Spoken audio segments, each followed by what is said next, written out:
ಜೈ Hind friends. ಸ್ನೇಹಿತರೆ, June 2, 2023ರಲ್ಲಿ ಅಂದರೆ 2 ವರ್ಷದ ಹಿಂದೆ ಒಡಿಸ್ಸಾದಲ್ಲಿ ಒಂದು ಟ್ರೈನ್ ಆಕ್ಸಿಡೆಂಟ್ ಆಗುತ್ತೆ. ಆ ಇನ್ಸಿಡೆಂಟಲ್ಲಿ ನಮ್ಮ NDRFನ ಡ್ಯೂಟಿ ಹೇಗಿತ್ತು, ನಾವು ಎಷ್ಟು ಜನನ ರೆಸ್ಕ್ಯೂ ಮಾಡಿದ್ವಿ ಅಂತ ನಾನು ನಿಮಗೆ ಡೀಟೇಲ್ ಆಗಿ ಹೇಳ್ತೀನಿ. ಬನ್ನಿ ನೋಡೋಣ. ಇದು ಒಡಿಸ್ಸಾದ ಬಾಲಸಾರು ಡಿಸ್ಟಿಕ್ನ ಬಹನಾಗ ಅಂದ್ಬಿಟ್ಟು ಒಂದು ಸ್ಟೇಷನ್ ಫ್ರೆಂಡ್ಸ್, ಚಿಕ್ಕ ಸ್ಟೇಷನ್ ಇದು. ಅಲ್ಲಿ ಆಗಿದ್ದು ಈ ಇನ್ಸಿಡೆಂಟ್ ಹೇಗಾಯಿತು ಅಂದರೆ, 3 ಟ್ರೈನ್ಗಳ ನಡುವೆ ಸಂಭವಿಸಿದ್ದು ಇದು. ಮೊದಲನೇದಾಗಿ ಕೋರಮಂಡಲ್ ಎಕ್ಸ್ಪ್ರೆಸ್ ಬಹನಾಗ ಸ್ಟೇಷನ್ನ ಕ್ರಾಸ್ ಮಾಡಿಕೊಂಡು ಮುಂದೆ ಹೋಗುತ್ತೆ. ಆ ಸ್ಟೇಷನ್ನಲ್ಲಿ ಕೋರಮಂಡಲ್ ಎಕ್ಸ್ಪ್ರೆಸ್ಗೆ ಮೇನ್ ಟ್ರ್ಯಾಕ್ ಬದಲಿಗೆ ಲೂಪ್ ಟ್ರ್ಯಾಕ್ಗೆ ಸಿಗ್ನಲ್ ಸಿಗುತ್ತೆ ಫ್ರೆಂಡ್ಸ್. ಆ ಟ್ರ್ಯಾಕಲ್ಲಿ ಅವರು ಹೊರಟೋಗ್ತಾರೆ. ಸ್ವಲ್ಪ ದೂರ ಹೋದ್ಮೇಲೆ ಅಲ್ಲಿ ಒಂದು ಗೂಡ್ಸ್ ಟ್ರೈನ್ ನಿಂತಿರುತ್ತೆ, ಫುಲ್ ಹೆವಿ ಲೋಡ್ ಆಗಿರುತ್ತೆ. ಅದು ಕೋರಮಂಡಲ್ ಎಕ್ಸ್ಪ್ರೆಸ್ ಫುಲ್ ಸ್ಪೀಡಲ್ಲಿ ಇದ್ದ ಕಾರಣ ಕೋರಮಂಡಲ್ ಎಕ್ಸ್ಪ್ರೆಸ್ ಹೋಗಿ ಗೂಡ್ಸ್ ಗಾಡಿ ಬ್ಯಾಕ್ ಸೈಡಿಗೆ ಅಂದರೆ ಕೊನೆಯ ಬೋಗಿಗೆ ಡಿಕ್ಕಿ ಹೊಡೆಯುತ್ತೆ. ಇದು ತುಂಬ ಸ್ಪೀಡಲ್ಲಿ ಇದ್ದಿದ್ದ ಕಾರಣ ಅದರಲ್ಲಿ ಇದ್ದಿದ್ದು 21 ಬೋಗಿಗಳು, ಎಲ್ಲ ಬೋಗಿಗಳು ಕೂಡ ಚೆಲ್ಲಾಪಿಲ್ಲಿ ಆಗುತ್ತೆ ಫ್ರೆಂಡ್ಸ್. ಅದ್ರ ಪಕ್ಕದಲ್ಲಿ ಇನ್ನೊಂದು ಟ್ರ್ಯಾಕ್ ಇತ್ತು, ಆ ಟ್ರ್ಯಾಕಿಗೂ ಕೂಡ ಹೋಗಿ ಇದರದ್ದು ಬೋಗಿಗಳೆಲ್ಲ ಬೀಳುತ್ತೆ.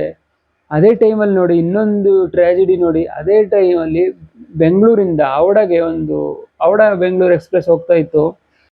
ಆ ಟ್ರೈನ್ ಆಲ್ಮೋಸ್ಟ್ ಕ್ರಾಸ್ ಆಗಿಬಿಟ್ಟಿತ್ತು, ಕೊನೆಯ 3 ಬೋಗಿಗಳಷ್ಟೇ ಉಳ್ಕೊಂಡಿತ್ತು.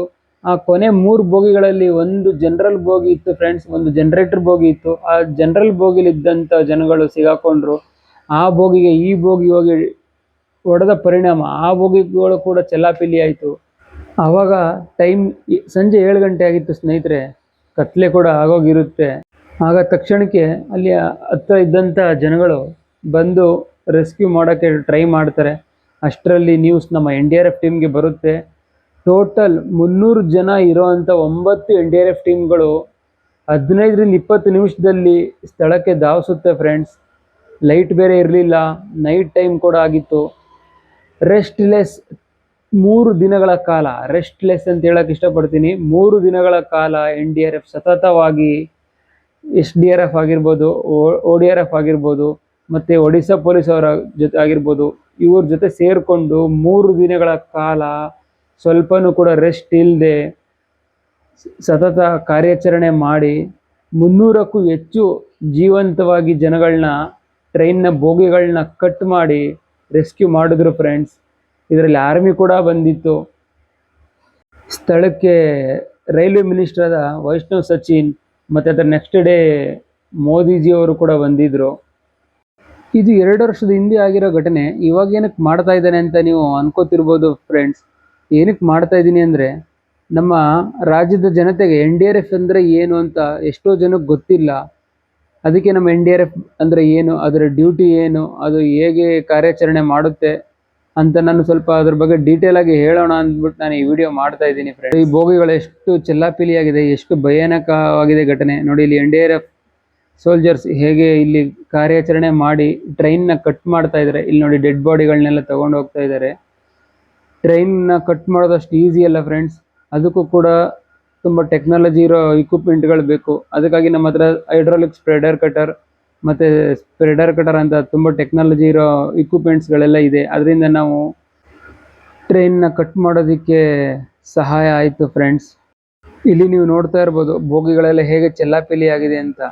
ಈ ಇನ್ಸಿಡೆಂಟಲ್ಲಿ 296 ಜನ ತಮ್ಮ ಜೀವ ಬಿಟ್ಟಿದ್ದಾರೆ ಮತ್ತು 1200 ಜನ ಗಾಯಗೊಂಡಿದ್ದಾರೆ ಫ್ರೆಂಡ್ಸ್.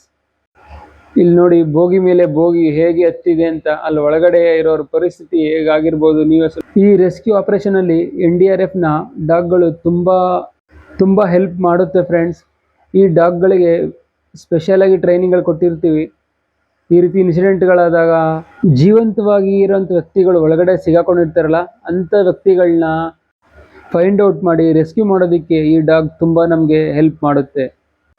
ಈ ರೆಸ್ಕ್ಯೂ ಆಪರೇಷನಲ್ಲಿ 72 ಗಂಟೆಗಳ ಕಾಲ NDRF ಬಿಡುವಿಲ್ಲದೆ, ರೆಸ್ಟ್ ಇಲ್ಲದೆ, ದಿನ ರಾತ್ರಿ ಅಂತ ನೋಡದೆ ನಿಸ್ವಾರ್ಥ ಸೇವೆನ ಮಾಡ್ತಾರೆ. NDRFನ ರೆಸ್ಕ್ಯೂ ಆಪರೇಷನ್ ಹೇಗಿತ್ತು ಅಂತ ನೋಡೋಣ ಬನ್ನಿ.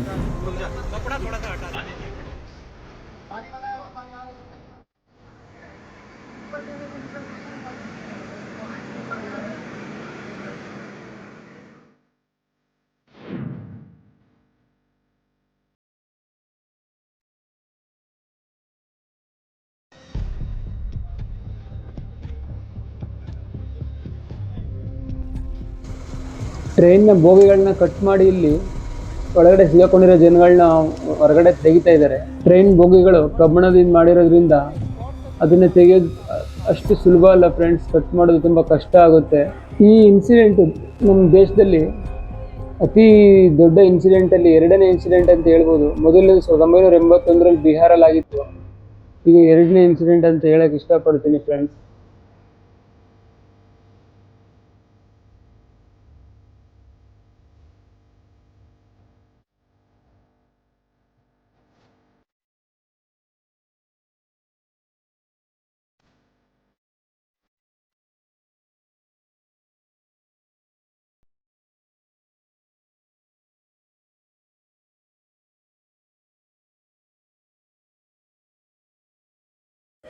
ಇಲ್ಲಿ ನೋಡಿ, ಇಲ್ಲಿ ಬರ್ತಿರೋರು ODRAF ಅಂತ, ಸ್ಟೇಟ್ ಡಿಸಾಸ್ಟರ್ ರೆಸ್ಪಾನ್ಸ್ ಫೋರ್ಸ್ ಅವರು. ಇವರು ಎಲ್ಲ ಸ್ಟೇಟಲ್ಲಿ ಕೂಡ ಇರ್ತಾರೆ. ನಮ್ಮ ಜೊತೆ ಇವರು ಕೂಡ ಕೈಗೂಡಿಸಿ ರೆಸ್ಕ್ಯೂ ಆಪ್ರೇಷನ್ನ ಮಾಡ್ತಾ ಇದ್ದಾರೆ. ನಮ್ಮ ಜೊತೆಗೆ ಆರ್ಮಿಯವರು ಕೂಡ ಬಂದಿದ್ದರು. ಒಡಿಶಾ ಸ್ಟೇಟ್ ಪೊಲೀಸ್ ಆಗಿರ್ಬೋದು, ಫೈರ್ ಇಂಜಿನ್ ಅವರಾಗಿರ್ಬೋದು, ಮತ್ತು ಲೋಕಲ್ ಪೀಪಲ್ಸ್ ತುಂಬ ರೆಸ್ಕ್ಯೂ ಆಪ್ರೇಷನಲ್ಲಿ ಹೆಲ್ಪ್ ಮಾಡಿದರು ನಮಗೆ. ಈ ಇನ್ಸಿಡೆಂಟ್ ಬಗ್ಗೆ NDRF ಟೀಮ್ನ ಒಬ್ಬರು ಸೋಲ್ಜರ್ ಅವ್ರ ಎಕ್ಸ್ಪೀರಿಯನ್ಸ್ನ ಶೇರ್ ಮಾಡಿದ್ದಾರೆ. ಬನ್ನಿ ಕೇಳೋಣ.